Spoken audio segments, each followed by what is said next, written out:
Here's 100 inches of 1.5" outside diameter metal tube. There's going to be 50 inches for the bar and 25 inches for each piece going up into the ceiling. So I cut the bar in 3 pieces. 2 of them are 25 inches long and 1 is 50 inches long. Now we need to join the 3 pieces. So we're going to need to lay out a coping saddle cut where they'll be joined and welded together.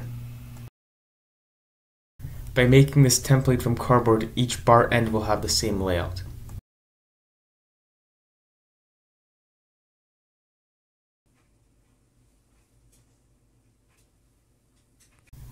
This is how I made the template to lay out the coping cut for the pipes. Just use the Dremel to remove material from the 1.5" cardboard pipe I made. After that, it was just a bunch of grinding and making sure that I stayed on the lines. And at the end it turned out actually really good, and I was ready to start welding.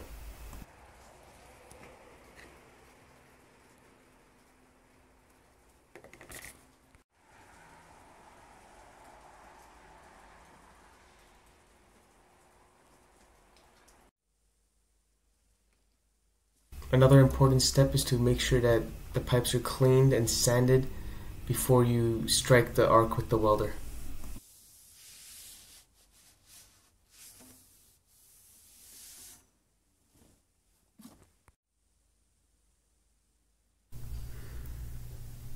These are round aluminum offcuts that I got from the metal supermarket. I will use them to make the flanges for where the bar enters the ceiling. It will just look really nice, but these are not going to be structural.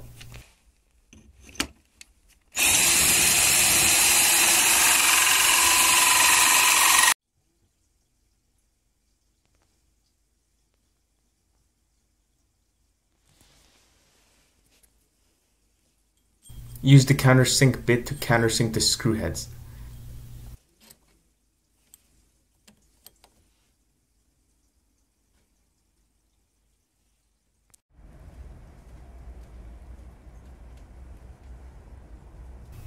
It's very important to have the bars entering the ceiling to be parallel to each other.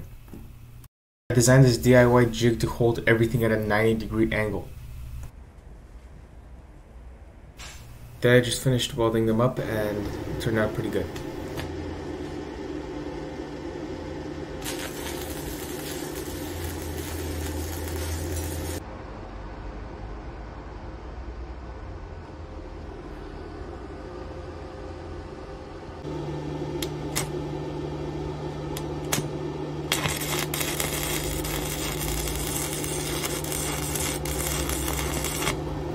The layout was pretty simple, it went pretty smooth, and just used some tape to mark out the locations of the holes and then started to drill them, and it turned out really well. Here you can see I made these spacer blocks which will help stop the bar at the correct head space from the ceiling when it's slid into the holes.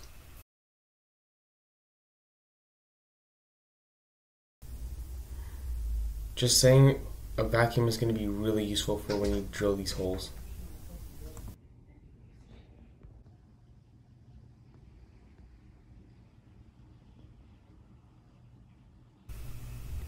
I used 2x8 lumber to make the brackets where the bar will be bolted to.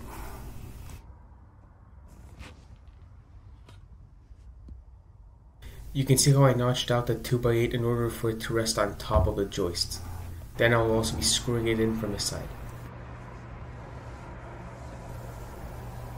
I'm using my drill press to pre-drill the holes for the bolts.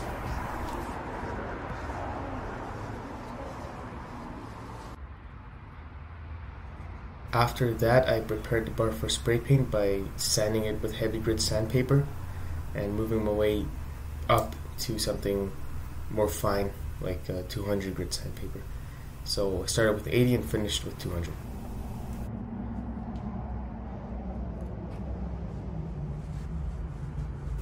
I also decided to put some bat insulation into the bar for sound dampening. Then I got it mounted up and spray painted. Here is the bar with both sides bolted to the brackets. You can also see how I used 2x4s to keep the bar plumb. Here's how I mounted the bar to the ceiling in more detail.